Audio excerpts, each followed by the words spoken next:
કોંગ્રેસના અગ્રણી નેતા લલિત વસોયાએ ગોપાલ ઇટાલિયાને બદનક્ષીની નોટિસ મોકલી છે। આપના વિસાવદરના મહામંત્રીને કોંગ્રેસે 2 લાખ આપ્યાના આક્ષેપ સાથે વિડીયો વાયરલ થયો હતો। લલિત વસોયાએ આપના નેતાને રૂપિયા આપ્યા હોવાનો આક્ષેપ થયો હતો। વસોયાના વકીલે ગોપાલ ઇટાલિયાને બદનક્ષીની નોટિસ ફટકારી છે।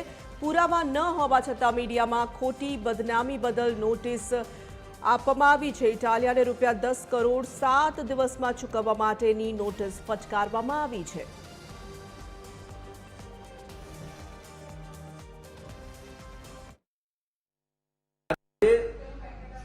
આમ આદમી પાર્ટીના ધારાસભ્ય ગોપાલભાઈ ઇટાલિયાને મેં માનહાનિના દાવા માટેની નોટિસ પાઠવી છે।